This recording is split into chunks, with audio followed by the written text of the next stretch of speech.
Namaste everyone. Today's video is about use of though, although, but, even if. हे चारही शब्द एकाच अर्थाने वापरले जातात. ऑर मध्ये वापरले जातात. दोन सेंटेन्स दिलेले असतात. आपल्याला हे जे कंजंक्शन्स आहेत हे यूज करून टू सेंटेन्स हे जे दिलेले असतात हे जॉईन करायचे असतात. अर्थाकडे परत लक्ष द्यायचं आहे. ट्रान्सफॉर्मेशनमध्ये अर्थाला जास्त महत्त्व आहे, त्याकडे लक्ष द्यायचंच आहे. दोचा अर्थ होतो जरी, ऑल्दो म्हणजे जरी, बट म्हणजे पण, इवन इफ म्हणजे जरी.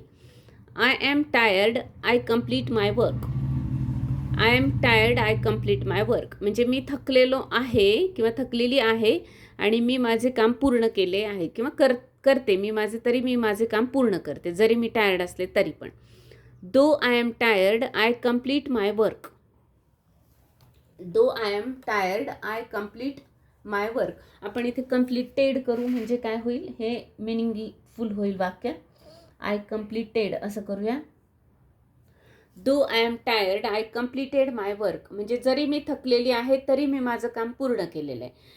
दो I am tired, I completed my work. Though सारखाच ऑल्दोचा उपयोग होतो. Although I am tired, comma, I completed my work. Next त्याचा आपण ट्रान्सफॉर्म करूया बटमध्ये. I am tired but I completed my work. I am tired but I completed my work. जरी मी थकलेली आहे पण मी माझे काम पूर्ण केलेले आहे.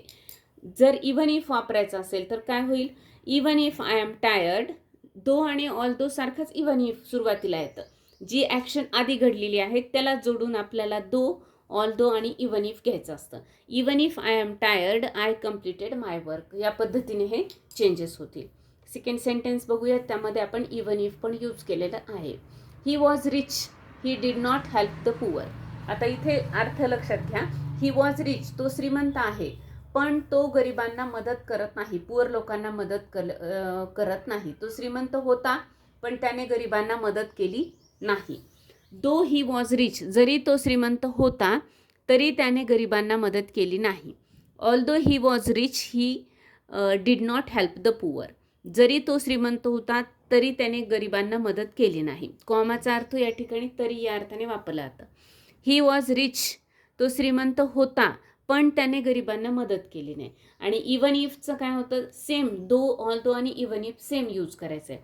यामध्ये he did not help the poor ही नंतरची ॲक्शन आहे. सुरुवातीची गोष्ट काय आहे की ही गोष्ट त्याच्याकडे आहे पण तो दुसरी गोष्ट करत नाही. म्हणून even if he was rich, he did not help the poor असं याचं ट्रान्सफॉर्मेशन करायचं आहे. नेक्स्ट सेंटेन्स बघूया आपण. अगदी छोटा ग्रामर ॲटम आहे, एकदा त्याचं टॅक्ट लक्षात आली की आपल्याला येऊन जातं. He remains silent, the officer scolds him. म्हणजे आधी तो सायलेंट राहिल्यामुळं ऑफिसर त्यांना रागवले का ऑफिसर रागवले तरी तो सायलेंट राहिला. तर ऑफिसर रागवलं ही गोष्ट आधी घेणं किंवा ही ॲक्शन आधी घडलेली आहे आणि त्यानंतरची ॲक्शन आहे की तरी तो सायलेंट राहिला आहे. म्हणून though the officer scolds him, he remains silent. आता दोच्या जागी फक्त ऑल्दो करायचं आहे. Although the officer scolds him, he remains silent. Next आहे the officer scolds him but he remains silent. आणि even if the officer scolds him, he remains silent. Same ह्याच पद्धतीचे वाक्य आपल्याला ट्रान्सफॉर्म करण्यासाठी परीक्षेला 1 मार्कांसाठी येतात आणि त्यासाठी आपल्याला अर्थाकडे लक्ष द्यायचं आहे. कोणती ॲक्शन आधी घडली आहे, कोणती नंतर घडली आहे याकडे लक्ष द्यायचं आणि मग ते आपल्याला सेंटेन्सेस ट्रान्सफॉर्म करायचे असतात. याची प्रॅक्टिस म्हणून आपण जेव्हा लेसन रीड करत असतो, लेसन खरं तर 10th पर्यंतसुद्धा लाऊड रीडिंग केलंच पाहिजे आपण.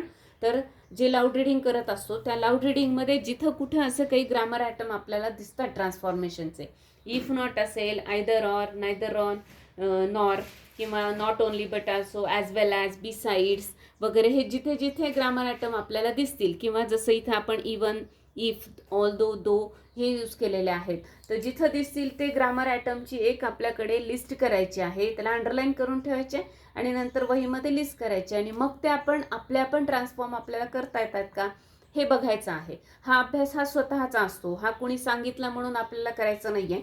तर हा आपण आपला अभ्यास करायचा आहे जेणेकरून आपल्याला हे जे इंग्लिशचं ग्रामर आहे तर याचं आपल्याला पूर्ण रूल्स जे आहेत हे लक्षात येतात. हे ठोकताळे असतात आणि त्यासाठी मिनिंगकडे पण लक्ष देणं आवश्यक असतं.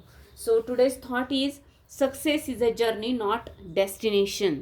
Success is a journey not destination म्हणजे यश मिळवणं ही एक काय आहे, यश हा प्रवास आहे की तो नेहमीच चालू असतो. तिथे डेस्टिनेशन, आता यश मिळालं म्हणून आपण थांबायचं असं नाही. त्यामुळे अपयश मिळालं तरी खचून न जाता आपली जर्नी ही चालू ठेवायची असते. कारण ही यश हे काय आहे, ही जर्नी आहे, हा प्रवास आहे, हे काही डेस्टिनेशन किंवा आपलं अंतिम ठिकाण नाही. ओके, भेटूया नेक्स्ट व्हिडिओमध्ये. थँक्यू.